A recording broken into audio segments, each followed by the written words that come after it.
bar will serve only milk and coffee. To non-members, coffee will cost members $1 a cup. Champagne a nickel a glass. Our bar will have no bartenders. We will have 365 barmaids. If you make a pass at a barmaid, you'll be locked up in the back room with the barmaid. Let's have an after party after the swearing. Let's have a party and keep life bright. Let's have an after party after the swearing. Let's have a party tonight. Yeah, we're going to have an after party. Those of you that are standing up, please find a seat.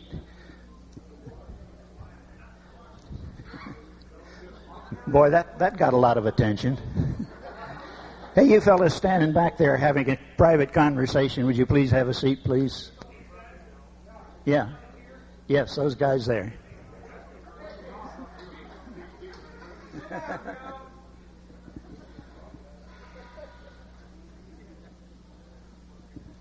It's not your turn yet, Vernon. Be quiet. Yeah, that's fine. Well, some of these young callers, you can't do anything with them. I wasn't referring to you when I said young caller either. Hey, listen, we're glad you're here tonight. This is the annual after party at the CALLERLAB Convention. And we hope you can relax a little while, sit back, have a little bit of fun, hopefully laugh a little bit, and enjoy yourselves. So we'll move along with that. And, hi, John. How you doing, Herb? I understand you're down in the south part of Arizona now, are you? Yeah, we still live in Green Valley. We like it down there. Well, what do you do for entertainment down there? Oh, there are a lot of things to do. We're 25 miles south of Tucson, 40 miles north of the border, so we can run down to Nogales, Sonora, and that sounds like a pretty good deal. Yeah, eat some good Mexican food. Buy a lot of junk, and my kids were just down from Seattle, Washington. We took them down there. He bought a 55-inch tall cast iron wine bottle holder. Wow. Yeah, we put it in the trunk of the car, took it back up to Green Valley, and then they scratched their heads and said, I wonder how we're going to get this home. Well, Dad finally, got it home anyhow. So you had to drive up to Seattle, did you? No, I devised a package that the post office had never seen before and got it up there. So anyhow, a lot of interesting things to do, John. Is there anything else you do up there that's different or unusual from other cities in the country? It's a retirement community. Yeah. A lot of us old folks down there. And any particular ones that are famous or anything? One thing, just before I left, they had a meeting. I think they're going to rename the town Viagra Falls. Viagra. Yeah. It works for me. Well.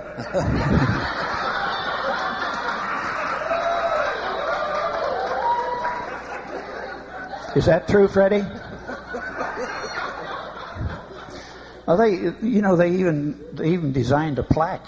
They're going to rename the city, and they had a plaque and everything. I thought the plaque looked kind of silly, though. The falls were going up instead of down.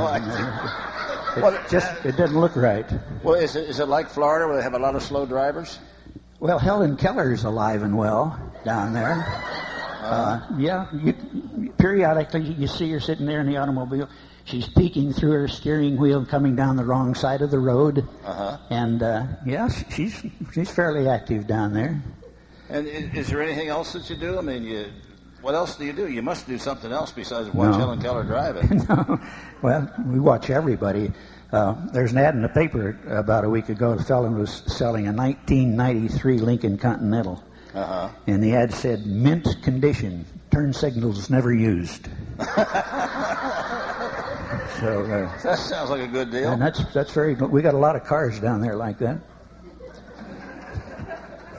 We had about a year or so ago, we had another thing happen that one of our guys down there, the old boy, he decided he was going to streak the annual ladies' plant and flower show. Streaking? Yeah. In the ladies' plant and flower show? Yeah, he was going to streak it. And, well, what happened? Well, he did. He took off all of his clothes and he streaked right through the middle of the place. Huh? And what was the reaction? Well, a lot of people thought he'd get in trouble, but actually he won a prize for best dried arrangement.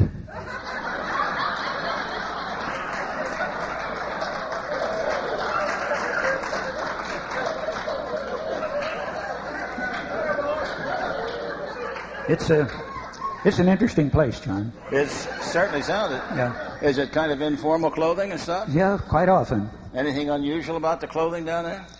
No. You can't imagine what the average bra size is down there. Probably not. 38 long.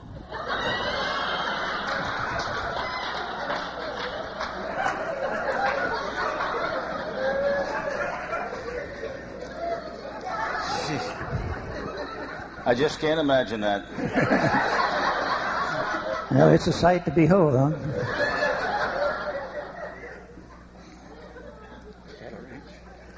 Well, Herb, I know that Arizona's big and it's kind of like Texas. It's got a lot of land. Do you have any cattle ranches down there or anything? We bought a ranch down there. Oh, did you? Yeah, we bought it. Cattle ranch? Yeah, it's a big one. It goes from here to there. It's a very large ranch. And what did you decide to call this? I mean, has it got a name like a HRC or anything like that? We kind of thought about it for quite a while, and we wanted to pick a name that we could remember. Memory's not like it used to be. So Yeah, I've heard that. Yeah. What? Oh. So we wanted to pick a name that we could remember. And what did you decide to do that? Well, we named it the ABC. D. Yeah. E. F. G. H. I. J. K. L. M. N. O. P. Q. R. S. T. U. V. W. X. Y. Z. Ranch.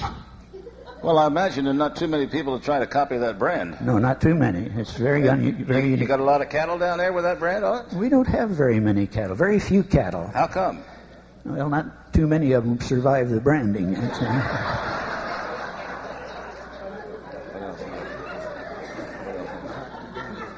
Hey, Herb. Yeah. That's great, but do you keep up with world events? You remember who Gandhi was over in India, Mahatma Gandhi? Oh, yeah, I remember him. Well, he traveled all over India barefoot, which left his feet very tough and calloused. Yeah. And he went on a lot of hunger strikes because he protested various things and for causes which left him very thin and frail and emaciated. I remember that. But it also gave him very bad breath. He became known as the super calloused, fragile mystic plagued by halitosis. I can believe that. I need a mic.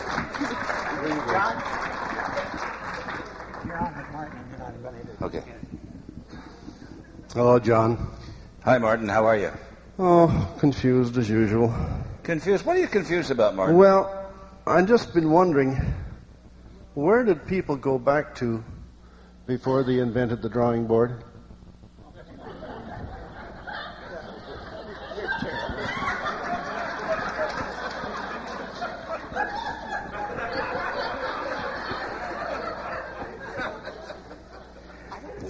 Kathy.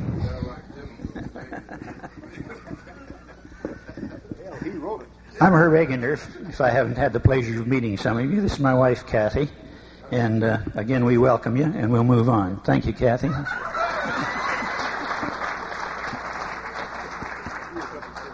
Now, from Saskatoon, Saskatchewan, Canada, that's a mouthful, Martin and Terry Mallard. Square duck if you've got email.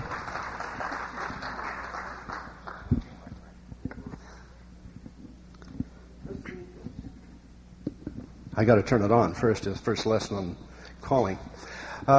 This scene takes place at a nudist colony. Now, you're all sitting there. There's not a stitch of clothing on anybody. Take a good look at your neighbor. You'll never have the chance again. Let your imagination run wild. We have a young lady who has never been in a nudist colony. This is her first day there. So you have to imagine how we're dressed. And a young man who is there for the very first time also. And he sees this young lady and approaches her.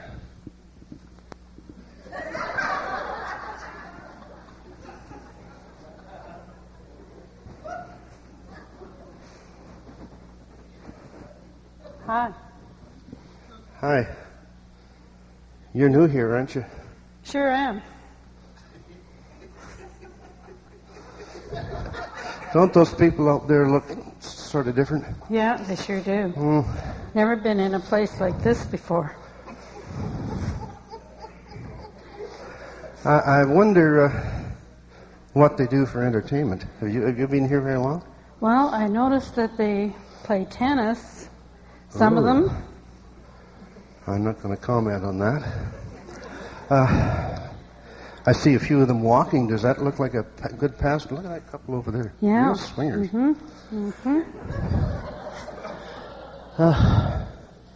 Do you swim? Yeah, I sure do. You look like you exercise your muscles well. Do you play tennis? I've tried the game, yes. You found the tennis courts, did Yes, you? I did. And where are the tennis courts here? Way over there.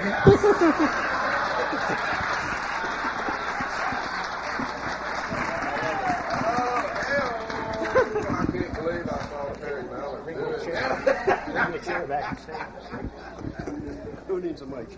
Very good.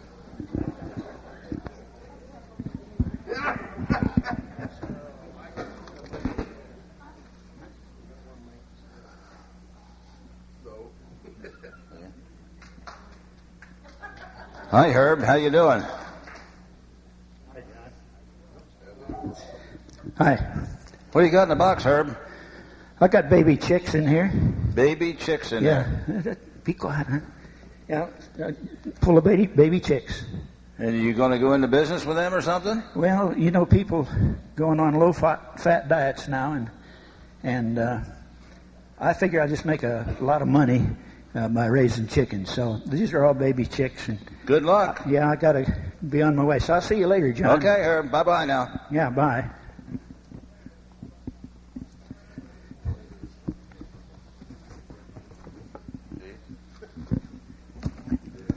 Hello, John. Hi, Martin. I got a problem still. What sort of problem do you have now? Well, if I was driving down the road at 60 miles an hour and I threw a cat out the window, would that be kitty litter?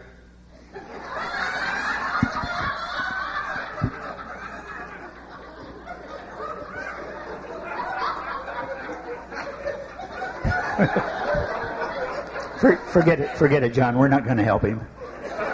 Just forget it.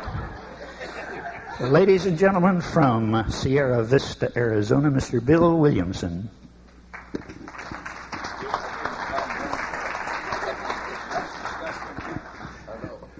You know, the square dancers, besides like the square dance, there's one other thing that they really enjoy doing, and that's eating. Well, a while back, my wife and I decided we want to entertain some of our square dancing friends, and we live out in the country, and we just slaughtered a steer, so we decided we'd have steak and mushrooms for dinner. We had the steaks. My wife went downtown to get the mushrooms, and I wouldn't say my wife is frugal. I'd say she's cheap.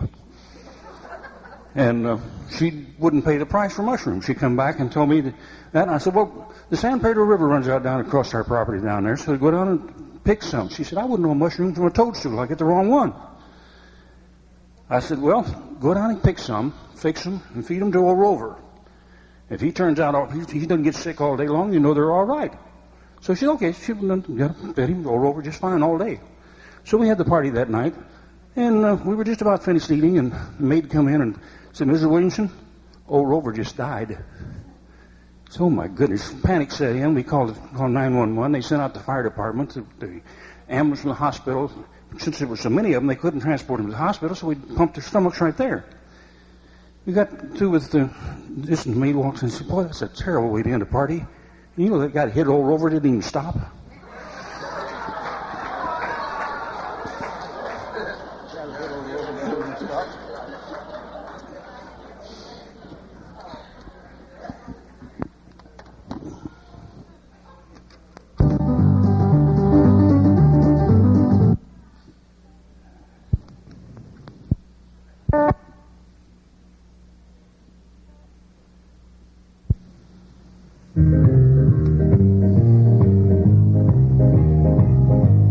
Little old dime, you're the last of the pocketful. I put all the others in this telephone. I call all over town for a lost love. Let this last number be the right one. Little old dime, you're my last chance to find her,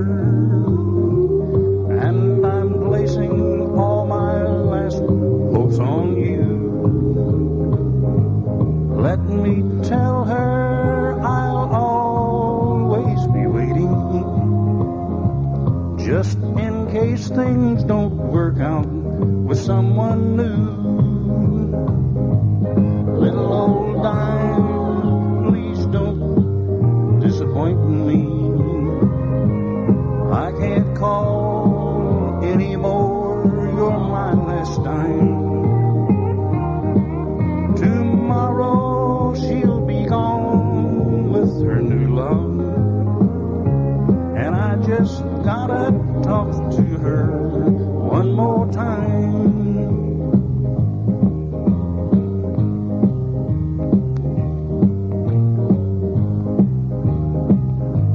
Little old dime, as you leave my shaking fingers, I pray I'll hear her answer the phone. The sound of her voice will ease my heartaches, even though I know tomorrow she'll be gone. Little old dime, please don't disappoint me. I can't call anymore, you're my last dime. Tomorrow she'll be gone with her new love, and I just gotta talk to her one more time.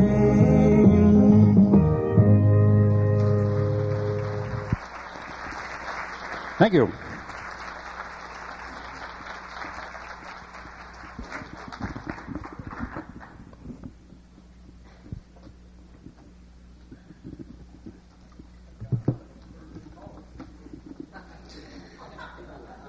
Hey, Herb. What you got in the box this time?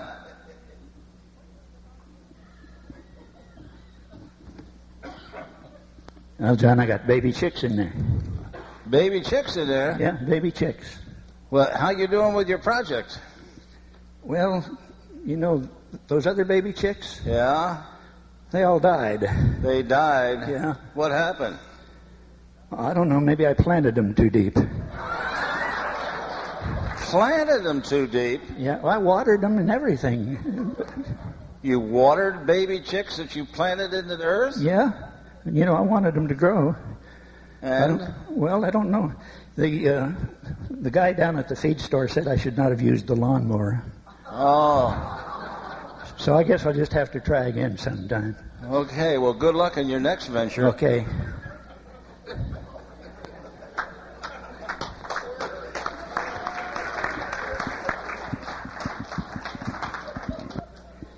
Ladies and gentlemen, the Jones family, John, Vernon, and Kayla.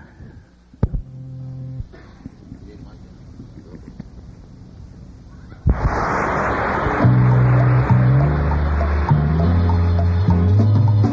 dropped down in my easy chair and I turned on channel 2. A bad gunslinger named Salty Sam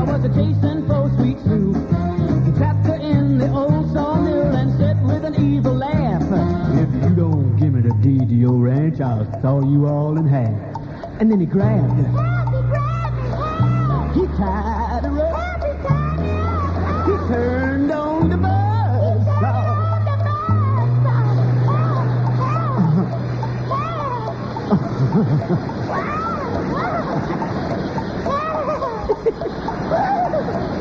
And then along came John,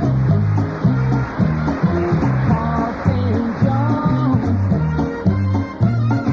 slow walking John, slow talking John. Along came long, lean, lanky Jones. Commercial came on, so I got up to fix myself a snack. Now you should have seen what was going on by the time that I got back. Down in the old abandoned mine, Sweet Sue was having fits. That villain said, "Give me the deed to your ranch, I'll blow you all to bits." And then he grabbed her. He tied her up. He lit the fuse to the dynamite.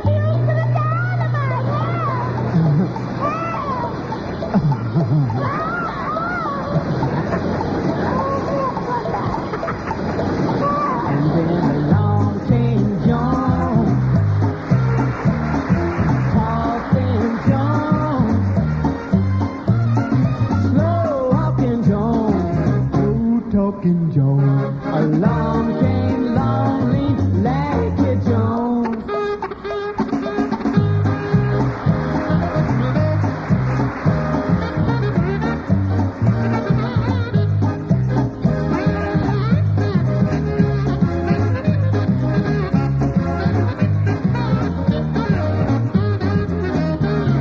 I got so bugged I turned it off and turned on another show.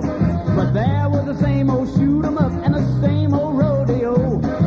Salty Sam was trying to stuff Sweet Sue in a burlap sack. He said, "If you don't give me the deed to your ranch, I'll throw you on the railroad tracks." And then he grabbed her. Bob, he's grabbing me again. He tied her up. You go get him, tie me up. He threw her on the railroad tracks. A train started coming.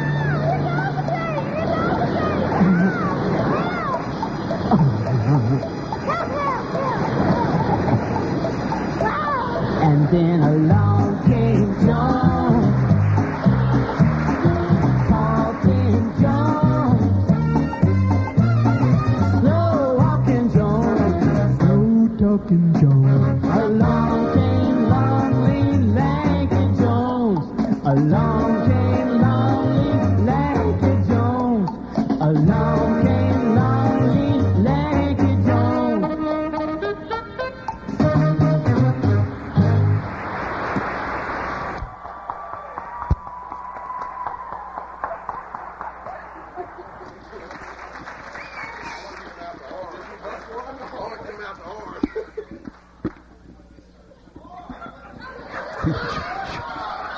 I'll guarantee you those are 38 long.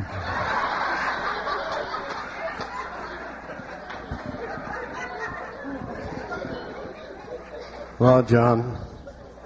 Hi, Martin. I can't wait to hear your next question. Well, John, you've heard the saying about if a tree falls in the forest and there's no one there to hear it, does it really make a noise? Yeah, I heard that. Well, I was just wondering if I was out in the forest and I said something loud to my wife, would I still be to blame?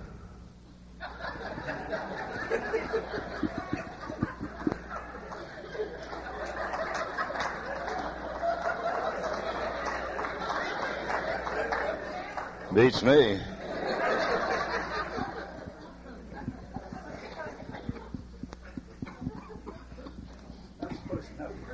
It'll help.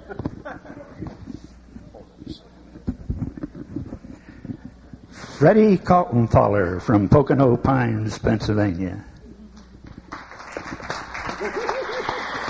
Well, it's about that time of year we're going to do a little Easter story with a moral. No, here we go. And I've got the rabbit to prove it.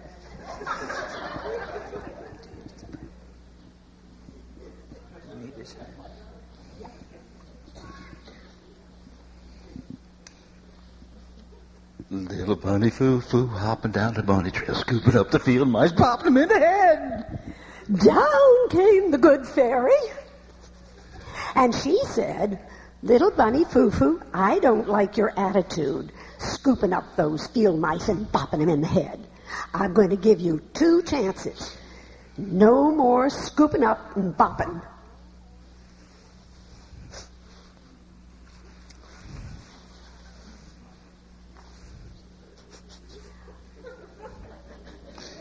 Little bunny foo-foo hopping down the bunny trail, scooping up the field mice, bopping them in the head. Down came the good fairy. And she said, that's it. One more time and I'm going to turn you into a goon.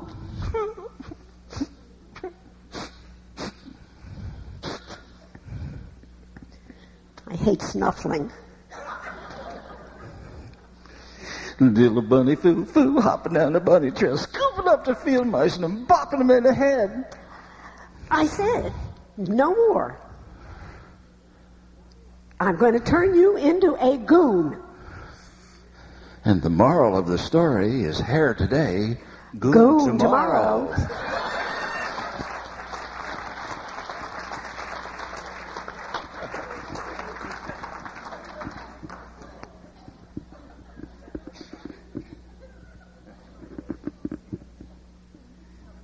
Eat your heart out, Johnny Carson.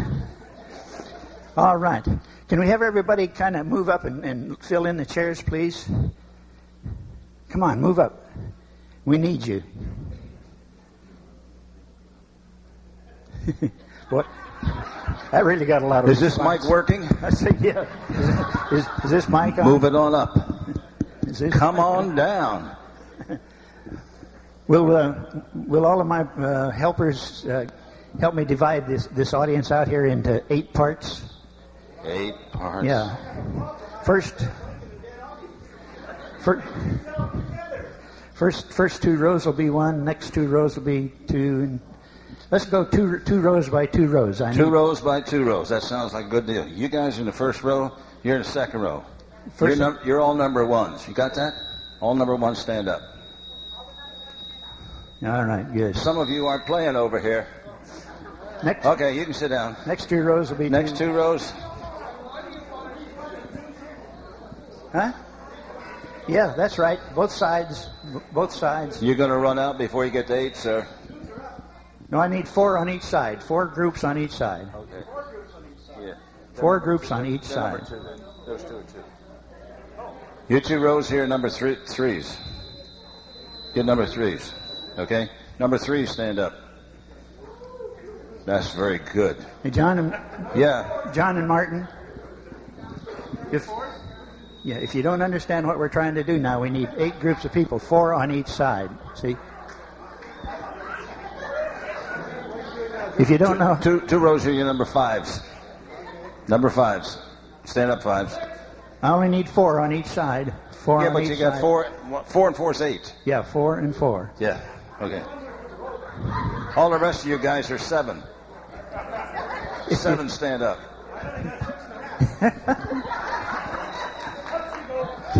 You ask dumb questions, you only get 6.5.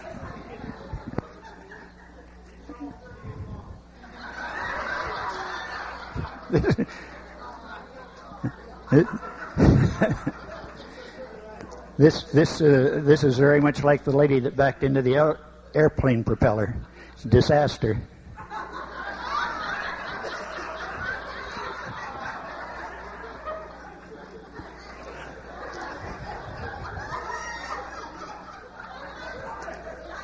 All right. Now it's time to get serious. The first 2 rows, we're going to tell a story here, and you're going to have to perform. All of you are going to perform. We're going to tell a story here. The first 2 rows here are going to be the stage driver. The stage driver. In the story, anytime you hear the word stage driver, you leap to your feet and shout, "Hurrah! Stage driver!" Wow. Wonderful.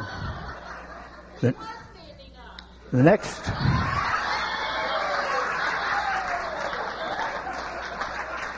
The next 2 rows... The next two rows are going to be the tired horse. When you hear the words tired horse, you're going to say, oh dear. No. Well, that's all right. We can do that. We can do. The next two rows in this section are going to be the stagecoach, and when you hear the word stagecoach, you're going to leap to your feet and say, clippity-clop, stagecoach. Wonderful. Well, I see this is going to be good. Now, the next two rows over here, you're going to be the beautiful travelers. And anytime you hear the word beautiful traveler, you're going to jump to your feet and give a wolf whistle. Let's hear a wolf whistle. Beautiful traveler. Come on.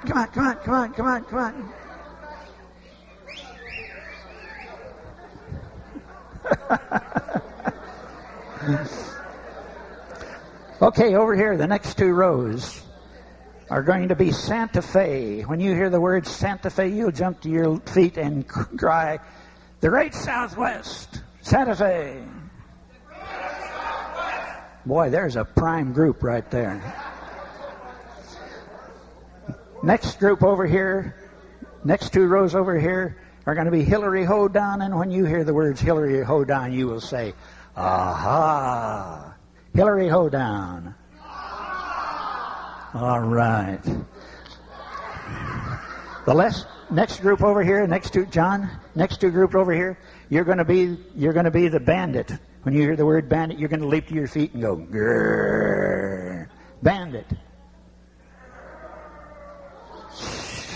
What a bunch of pansies.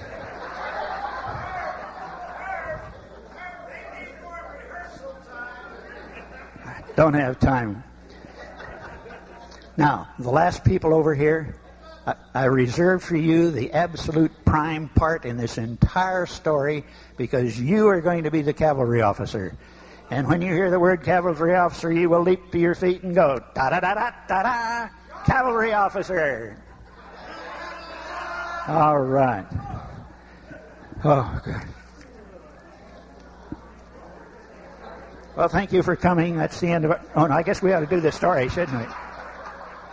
All right, listen very carefully. Are you ready? Are you ready? Yeah, dippity-doo-dah. You do, and you'll clean it up. Once upon a... Listen now, very carefully. Once upon a time out in old Santa Fe, a husky, wind-bitten stage driver climbed aboard his stagecoach and called gently to his tired horse. They didn't stand up.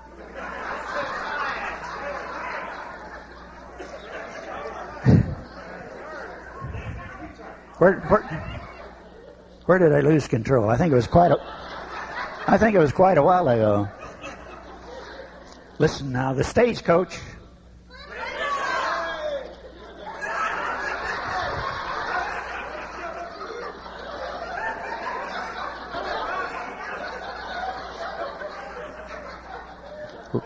Let me say that again. The stagecoach, pulled by the tired horse, was on its way to pick up the beautiful traveler who was on her way to Santa Fe to see Hillary Hoedown. Her love so fair.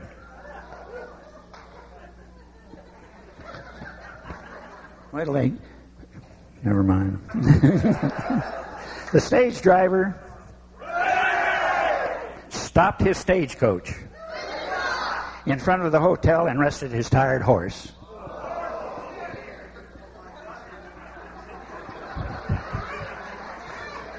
The beautiful traveler nodded to the stage driver and got aboard the stagecoach. Felt sorry for the tired horse as she settled back and thought of Hillary Hoedown. way out there in old Santa Fe. The stage driver called to his tired horse. The stagecoach lurched.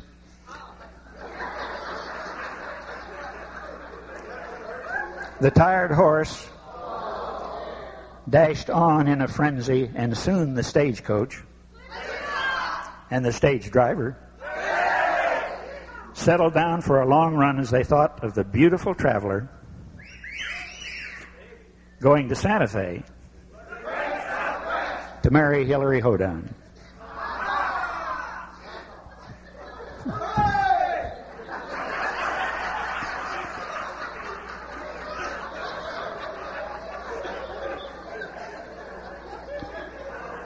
Our Father. Suddenly, as they topped a rise, they were confronted by a big, bad, bold bandit.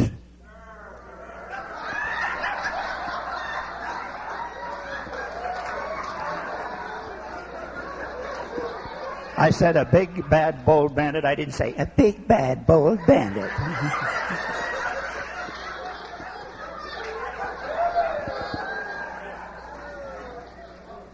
Oh, well. But quick as a flash, the beautiful traveler screamed. The tired horse galloped. The stagecoach lurched. The stage driver shouted. The cavalry officer appeared, and the bandit was captured. The beautiful traveler kissed the cavalry officer,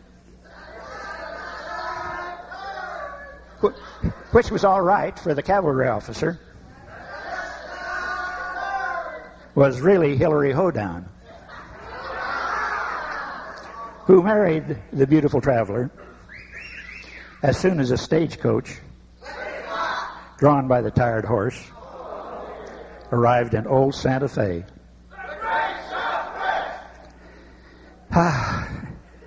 And that, said the stage driver,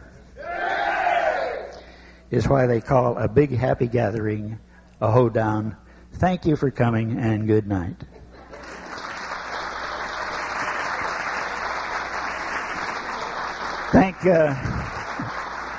Thank the Mallards, the Galton Thalers, the Jones family, Bill Williamson. Did I miss anybody? Thanks for sound. How about our Sending things MC up. and planner, Herb Egender, and Kathy?